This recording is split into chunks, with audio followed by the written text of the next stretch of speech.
Film की शुरुआत में हम देखते हैं कि एक न्यूली वेड कपल जिसका नाम जिम और लिंडा है, वो एक नए घर में शिफ्ट होते हैं। बज़ाहिर देखने में लगता है कि दोनों एक दूसरे से बहुत प्यार भी करते हैं।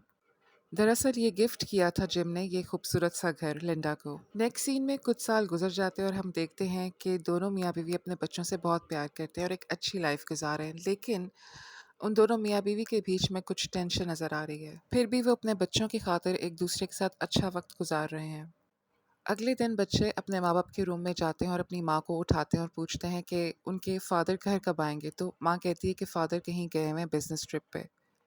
फिर लिंडा अपने बच्चों को स्कूल छोड़ के घर के काम-काज में लग जाती है। इतनी देर में लिंडा का फ़ोन बजता है और फ़ोन उठाने जाती है तो अगली साइड पे उसकी फ्रेंड एनी होती है, जो कि उसे बताती है कि आज उसने अपनी डेट पे जाना है। अपनी फ्रेंड से बात करने के बाद लिंडा को दोबारा कॉल आती है और इस बार फ़ोन उठाने से पहले ही फ़ोन वॉइस मैसेज में चला जाता है और वो देखती है कि उसके हस्बैंड का वॉइस मैसेज है। पर वो फ़ोन उठा लेती है और अपने हस्बैंड का वॉइस मैसेज सुनती है जिसमें वो बता रहा होता है कि मैंने तुमसे बहुत ज़रूरी बात करनी है, लेकिन फ़ोन कट जाता है। लिंडा दोबारा कॉल बैक करती है लेकिन कॉल वॉइस मैसेज पे जा रहा होता है, वो परेशान हो जाती है। उतनी देर में डोरबेल बजती है और देखती है कि एक पुलिस ऑफिसर खड़ा है और उसे कहता है कि उसके हस्बैंड की डेथ हो गई है कार एक्सीडेंट में। शेरिफ फिर कहता है कि दरअसल उसके हस्बैंड की डेथ कल हुई थी, पर लिंडा कहती है कि नहीं ऐसा नहीं हो सकता, मेरी तो अभी उससे फ़ोन पे बात होने वाली थी। पुलिस ऑफिसर ने फिर लिंडा को बताया कि एक्सीडेंट इतना ब्रूटल था कि जो ट्रक ड्राइवर था उसकी भी जान बच नहीं सकी। फिर पुलिस ऑफिसर उससे अपोलोजाइज़ करते हैं कि मैं कल आपसे मिल नहीं सका इसलिए मुझे माफ़ कर दीजिए। उसके बाद लिंडा ऊपर अपने कमरे में जाने लगती है और रियलाइज़ करती है कि ऐसा कैसे हो सकता है कि मेरे हस्बैंड की डेथ हो गई। फिर वो अपने बच्चों को स्कूल से लेने जाती है और उनको बताती है कि किस तरह उनके फादर की एक्सीडेंट में मौत हो गई। फिर लिंडा की माँ उनके घर आती है ताकि वो लिंडा को कुछ कम्फर्ट दे सके। फिर लिंडा की माँ लिंडा से कहती है कि हमें फ्यूनरल अरेंजमेंट्स के बारे में सोचना चाहिए और जो इंश्योरेंस है उसकी क्लेम भी कर लेनी चाहिए। पर लिंडा कहती है कि अभी मैं रेडी नहीं हूँ, मुझे थोड़ा सा वक्त चाहिए। फिर लिंडा सोफ़े पे लेट के रोती है और उसको पुरानी मेमोरीज़ आती हैं किस तरह उसके हस्बैंड उसे प्यार करते थे। नेक्स्ट मॉर्निंग जब उसकी आँख खुलती है तो वो देखती है कि उसने कपड़े दूसरे पहने होते हैं। फिर वो नीचे जाती है और उसको सामने ब्रीफ़केस नज़र आता है अपने हस्बैंड का। वो परेशान हो जाती है। वो धीरे-धीरे आगे बढ़ती है और उसको टीवी में लाइव कमेंट्री भी सुनाई दे रही होती है और उस शॉक रह जाती है जब वो देखती है कि उसका हस्बैंड सामने बैठा कॉफ़ी पी रहा होता है। जब जिम लिंडा को देखता है तो उससे पूछता है, "क्या हुआ है? सब ठीक है? तुम कुछ डिस्टर्ब लग रही हो।" जवाब में लिंडा कहती है कि हाँ, और वो सोच में पड़ जाती है कि मेरे साथ क्या हो रहा है। जिम अब ऑफिस के लिए निकल जाता है क्योंकि बहुत इंपॉर्टेंट मीटिंग है और लिंडा सोचती है शायद उसको एक टेरेबल ड्रीम आई है। फिर लिंडा बच्चों को स्कूल छोड़ने जाती है, वापस घर आती है और आंसरिंग मशीन चेक करती है कि शायद कोई मैसेज हो, पर उसमें कोई मैसेज नहीं था। फिर उसे यकीन आ जाता है कि ज़रूर उसने एक बुरा ख्वाब देखा होगा। फिर लिंडा ड्राइव करके कहीं जा रही होती है और अपनी थॉट्स में इतनी गुम होती है कि उसे पता नहीं चलता कि सामने से एक कार गुजर रही है और वो बाल-बाल बजती है। इतनी देर में ऑफिसर रायली आ जाते हैं और उसे कहते हैं कि तुम केयरफुल रहो, पर कल की कोई ज़िक्र नहीं करते कि कल उनकी मुलाकात हुई थी या कुछ भी। अब लिंडा घर आके शावर लेती है और कुछ घर के काम-काज करती है और बाहर कपड़े जो सूखे थे वो उतारने लगती है कि उसका पाँव किसी टॉय में आता है और वो गिर जाती है। पर एक्सीडेंटली उसके हाथ पे खून लगा होता है और वो देखती है कि एक कौवा मरा हुआ है वहाँ पे और वो भागी-भागी अपने घर के अंदर जाती है और हाथ मल-मल के धोती है। फिर वो ग्लव्स पहन के वो मरा हुआ परिंदा डस्टबिन में फेंकती है और अपने ग्लव्स भी फेंक देती है। उस रात वो फिर फैमिली इकट्ठे होकर डिनर करते हैं और उसके बाद सोने चले जाते हैं। पर लिंडा के दिमाग में अभी भी वो चीज़ खटक रही होती है कि वो ख्वाब था या हकीकत। अगली सुबह जब वो उठती है तो वो देखती है कि उसके कपड़े चेंज हुए हुए हैं। वो परेशान होती है और शीशे के ऊपर कपड़ा होता है और टेबल पे वाइन की बॉटल और ग्लास होते हैं। फिर वो बाथरूम में जाती है और देखती है कि सिंक के अंदर लिथियम टैबलेट्स गिरे होते हैं और उस टैबलेट्स के ऊपर उसका नाम भी लिखा होता है। वो बहुत परेशान होती है। अब वो नीचे जाती है तो देखती है कि उसके घर में बहुत सारे मेहमान आए होते हैं फ्यूनरल के लिए। पर वो अपनी माँ से और सबसे कहती है कि ऐसा नहीं हो सकता, कोई मिसअंडरस्टैंडिंग है क्योंकि जिम अभी भी ज़िंदा है। पर वहाँ बैठे सब लोगों को लगता है कि लिंडा शायद जिम की मौत की वजह से सदमे में चले गई। फिर लिंडा बाहर ग्राउंड में जाती है अपनी बच्चियों के पास और देख के शॉक हो जाती है कि उसकी बेटी के फेस पे बहुत ज़्यादा निशान हैं, जैसे चोट के और ज़ख्म के। वो उससे पूछती है कि ये सब क्या हुआ, ये निशान कैसे हैं? लिंडा को कुछ याद नहीं आ रहा होता कि ये सब कैसे हो गया। नेक्स्ट सीन में हम देखते हैं कि लिंडा अपने बच्चों के साथ चर्च में जा रही होती है जहाँ जिम का फ्यूनरल होता है। लेकिन अभी भी लिंडा को यकीन नहीं कि जिम मर गया है। वो कहती है कि मुझे कॉफ़िन खोल के देखना है कि वाकई इसमें जिम की बॉडी है या नहीं। उसकी माँ और बाकी लोग उसको रोकने की कोशिश करते हैं कि वो बहुत ही बुरी हालत में है, तुम्हें नहीं देखना चाहिए, पर वो फिर भी जाती है और देखने की कोशिश करती है। वो सबके मना करने के बावजूद खुद जाकर कॉफ़िन खोलने की कोशिश करती है और उतनी देर में जिम का कटा हुआ सर ज़मीन पे गिर जाता है। लिंडा ये सब देख के चीखे मार मार के रोने लग जाती है। नेक्स्ट सीन में हम देखते हैं कि सब ग्रेवयार्ड पे होते हैं और उसको दफना रहे होते हैं। इतने में लिंडा नोटिस करती है कि दूर दरख्त के पास एक औरत खड़ी हुई है। फिर लिंडा फ़ौरन से भागकर उस औरत के पास जाती है और उससे पूछती है कि तुम कौन हो? क्या तुम मेरे हस्बैंड को जानती हो? फिर वो औरत कहती है कि वो कल ही तो लिंडा से मिली थी और बातें की थीं, लेकिन लिंडा को बिल्कुल याद नहीं आ रहा कि वो कल कब और कहाँ मिली थी। इससे पहले कि लिंडा उससे कुछ और पूछती, वो औरत कार ड्राइव करके चले गई। नेक्स्ट सीन में हम देखते हैं लिंडा के हाथ में दवाई है जो कि किसी डॉक्टर रॉथ ने उसको प्रिस्क्राइब की हुई है। वो कंफ्यूज हो जाती है क्योंकि वो किसी डॉक्टर रॉथ को नहीं जानती। जब वो फ़ोन डायरी चेक करती है तो पेज जो है वो फटे हुए नज़र आते हैं उसको। उतनी देर में उसकी नज़र डस्टबिन में पड़ती है और वो फटे हुए कागज़ उस डस्टबिन के अंदर से निकलते हैं। उस पेज से नंबर लेके वो डॉक्टर को फ़ोन करती है, लेकिन फ़ोन नहीं लगता और वॉइसमेल में फ़ोन चला जाता है। शाम में लिंडा अपने बच्चों के साथ बैठी होती है कि दरवाजे की घंटी बजती है। एक स्ट्रेंज सा आदमी आता है, साथ पुलिस ऑफिसर आता है और फिर वो आदमी कहता है कि वो डॉक्टर रॉथ है और वो कल, यानी कि जो कल गुजर गया, लिंडा से मिला था। पर लिंडा कहती कि वो तो पहली बार मिल रही है आपसे। डॉक्टर पूछता है कि क्या तुम्हें मैं याद नहीं? तो वो कहती नहीं, मुझे आप याद नहीं है, मैं पहली बार आपसे मिल रही हूँ। इन दोनों लोगों को शक था कि ब्रिजिट के मुंह पे जो ज़ख्म है वो लिंडा ने ही दिए हैं। लिंडा फिर कहती है कि बेशक मुझे याद नहीं है, लेकिन मैं कभी अपनी बेटी को नुकसान नहीं दे सकती। फिर भी उसको ज़बरदस्ती हॉस्पिटल में ले जाते हैं। उतनी देर में लिंडा को पुलिस वाले की आवाज़ आती है कि जिम जो है वो वेडनेसडे को मरा था, लेकिन हमने उसे थर्सडे को बताया था।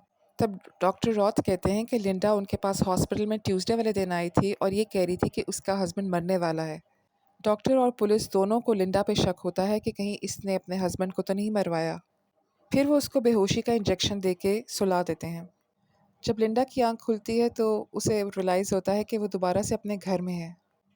उसको बाथरूम में कुछ आवाज़ आ रही होती है, जैसे कोई नहा रहा है। जैसे ही वो बाथरूम में जाती है देखने के लिए और पर्दा पीछे करती है तो जिम वहाँ पे खड़ा नहा रहा होता है। वो बिल्कुल शॉक्ड रह जाती है जिम को देख के। उसे कुछ समझ नहीं आता कि वो क्या कहे। जिम उससे पूछता है कि सब ठीक है? तुम लग रहा है जैसे परेशान हो, क्या हुआ? लिंडा जिम को देख के बहुत इमोशनल हो जाती है और उसे टाइटली पीछे से हग कर लेती है। लिंडा को यकीन नहीं आता उसके साथ क्या हो रहा है। फिर वो नीचे जाती है बच्चों को नाश्ता देखने और देखती है कि उसकी बेटी के फेस पे कोई स्कार्स नहीं होते, वो बिल्कुल ठीक होती है। वो बहुत खुश हो जाती है। फिर वो बच्चों को स्कूल छोड़ के वापस घर आती है और उसकी नज़र डस्टबिन पे पड़ती है। वो अचानक से डस्टबिन खोल के चेक करती है तो वो जो मरा हुआ परिंदा था वो अभी भी वहीं पे पड़ा होता है। वो ये देख के भागी-भागी अपने बाथरूम में जाती है और अपनी लिथियम की टैबलेट्स चेक करती है कि कहाँ है, पर उसे कहीं नहीं मिलती। फिर वो बाहर आके देखती है तो फ़ोन बुक पे डॉक्टर रूथ का नंबर अभी भी होता है। वो पेज फाड़ के अपनी जेब में रख लेती है। फिर वो डॉक्टर रॉथ के क्लिनिक पे जाती है और उनको सारा माजरा बताती है कि उसके साथ कुछ दिमागी प्रॉब्लम हुआ हुआ है।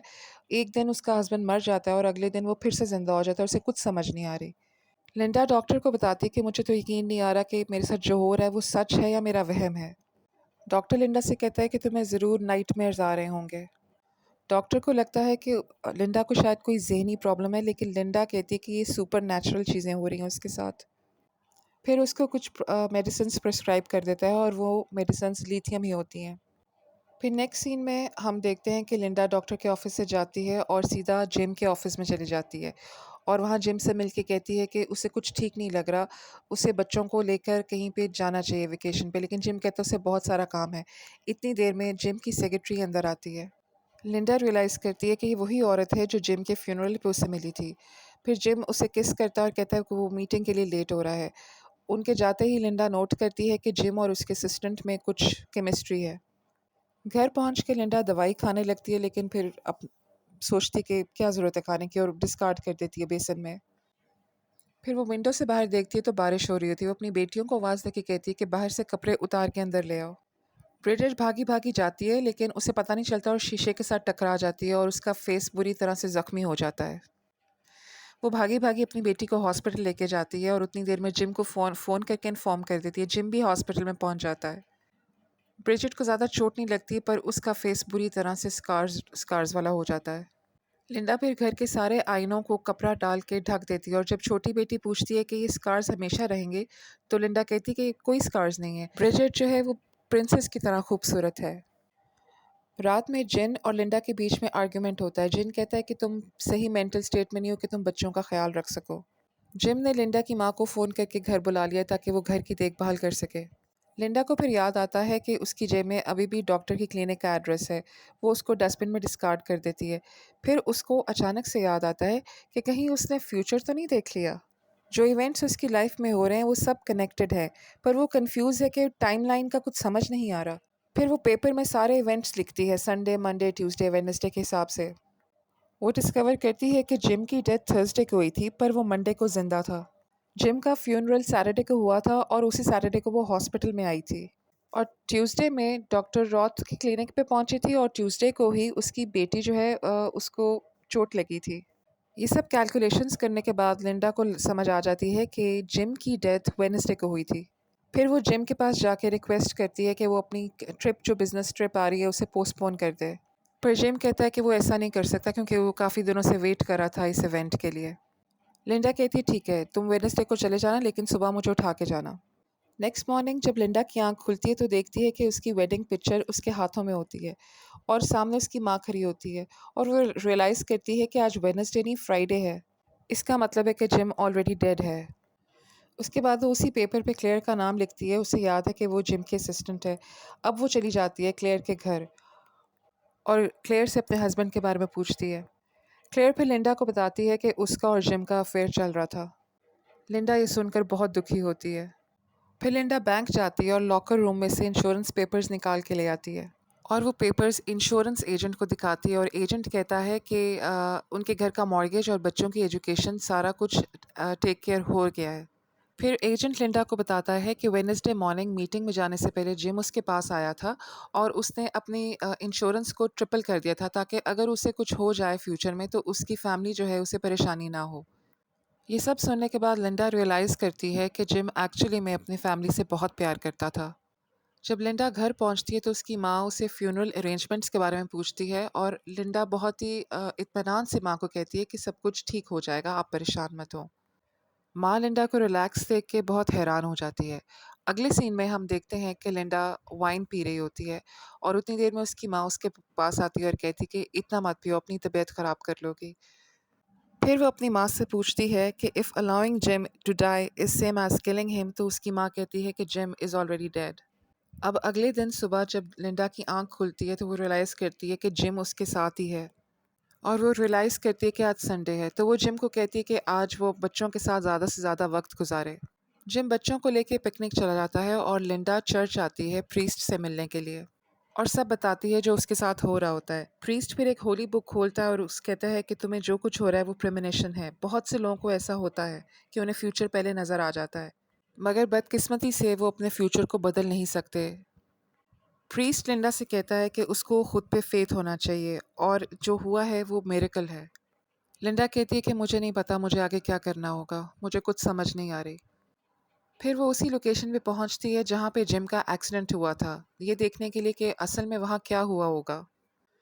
वो सब कुछ इमेजिन कर रही होती है कि आखिर यहाँ पे क्या हुआ होगा और फिर वो सब कुछ याद करती है जो पिछले कुछ दिनों में उसके साथ हो चुका है। फिर रात में बच्चे जिम लिंडा इकट्ठे बैठे होते हैं। लिंडा जिम से पूछती है क्या वो अपनी फैमिली से प्यार करता है, जिस पे जिम कहता है कि हाँ वो अपनी फैमिली से प्यार करता है। तभी बच्चे जिम से पूछते हैं क्या वो लिंडा से प्यार करता है, तो जिम थोड़ी देर के लिए खामोश हो जाता है और फिर कहता है कि हाँ वो लिंडा से भी प्यार करता है। पर जिम का चेहरा बताता है कि वो इतनी मोहब्बत नहीं करता लिंडा से, हो सकता है अट्रैक्शन ख़त्म हो गई। फिर लिंडा बाहर जाती है क्योंकि बारिश हो रही होती है। जिम आता है तो उससे पूछती है कि क्या हम पहले जैसे नहीं हो सकते। जिम कहता है कि हम इतने सालों से शादीशुदा हैं, हमारे बच्चे हैं, फैमिली है, लेकिन लिंडा कहती है कि हमारे पास वक्त बहुत कम है। उतनी देर में जोर की बिजली चमकती है और परिंदा जमीन पे गिर के मर जाता है। ये देख के दोनों भागकर अंदर चले जाते हैं। फिर लिंडा जिम से माफ़ी मांगती है और उनमें थोड़ी सी मोहब्बत भी हो जाती है। फिर वो इकट्ठे लेटे होते हैं और जिम को लगता है कि वो परेशान है तो लिंडा से पूछता है कि तुम्हारे दिमाग में क्या है, जिस पर लिंडा कहती है कि मैंने एक बहुत बुरा ख्वाब देखा था कि तुम मर गए हो। अगले दिन जब वो उठती है तो वेडनेसडे होता है। वो रियलाइज़ करती है कि आज के दिन ही तो एक्सीडेंट होना है। वो भागी-भागी जिम को फ़ोन कर रही होती है। वो अचानक किचन में देखती है एक नोट होता है जो जिम कह रहा होता है कि वो बच्चों को स्कूल ड्रॉप करके तो मीटिंग के लिए निकल जाएगा। वो फ़ौरन कार में बैठ के जिम को ढूँढने के लिए निकल जाती है। मीनवाइल हम देखते हैं कि जिम इंश्योरेंस एजेंट को मिलके अपने डेथ बेनिफिट्स को ट्रिपल कर रहा होता है। क्योंकि जो लिंडा ने रात को कहा था, उसकी वजह से वो कुछ एंग्शियस हो जाता है। इतनी देर में जब वो जा रहा होता है तो उसको क्लेयर की कॉल आती है और वो कहती है कि वो होटल में उसका इंतज़ार कर रही है। लेकिन जिम को लगता है कि वो सही नहीं कर रहा और वो कहता है तुम मेरा वेट मत करना, मैं आज तुमसे नहीं मिल सकता। फिर वो अपने घर फ़ोन करता है लेकिन जब कोई फ़ोन नहीं उठाता तो वो वॉइस मेल भेज देता है। वॉइस मेल में वो बताता है कि वो अपनी फैमिली से और लिंडा से कितना प्यार करता है, वही एग्जैक्ट बात जो हमने मूवी के स्टार्ट में सुनी थी। उतनी देर में लिंडा भी उसे फ़ोन कर रही होती है। फिर लिंडा जिम को बताती है कि उसको जिम के अफेयर का पता था और जिम फिर कहता है कि मुझे माफ़ कर दो, मैं सब कुछ ठीक करना चाहता हूँ। लिंडा सुन के बहुत खुश होती है। लिंडा फिर जिम को बताती है कि वो उसकी कार के बिल्कुल पीछे है। उतनी देर में वो कार रोक लेता है, मगर फिर लिंडा रियलाइज़ करती है कि ये तो वही लोकेशन है जहाँ जिम का एक्सीडेंट हुआ था। लिंडा जिम को कहती है कि अपनी कार टर्न अराउंड करो, लेकिन जैसे ही वो टर्न अराउंड करने लगता है, एक तेज़ से कार उसके पास आती है और वो उसकी बचत हो जाती है। जिम की गाड़ी रुक जाती है और दोबारा स्टार्ट नहीं हो रही होती, पर उतनी देर में लिंडा देखती है कि पीछे से एक ट्रक आ रहा होता है। वो घबरा के भागती है और जिम को फ़ोन पे कहती है कि पीछे ट्रक आ रहा है, तुम फ़ौरन कार में से बाहर निकलो। लेकिन जैसे ही वो कार में से बाहर निकलने लगता है, सब कुछ जैम होता है और एक्सीडेंट हो जाता है। कुछ ही सेकंड्स में बहुत बड़ा धमाका होता है और ये देख के लिंडा के होश उड़ जाते हैं। वो रियलाइज़ करती है कि उसके इतना कुछ करने के बावजूद भी जो होना था वो होकर ही रहा है और ये सब उसकी वजह से हुआ। अब सीन कुछ महीने बाद का है, जहाँ पे बच्चे भागे-भागे लिंडा के पास आते हैं और कहते हैं कि जो मूविंग ट्रक है वो जा रहा है। वो लोग इस घर को छोड़ के जा रहे हैं। अब लिंडा को प्रीस्ट की बात याद आती है। उसने कहा था कि तुम्हें फाइट करना होगा उस चीज़ के लिए जो तुम्हें बहुत ज़्यादा चाहिए। और यहाँ पे हम रिवील करते हैं कि एक्चुअली लिंडा प्रेग्नेंट है। इस मूवी का नाम प्रेमोनिशन है। Thanks for watching. अगर आपको ये मूवी पसंद आई है तो मेरे चैनल को ज़रूर सब्सक्राइब करें।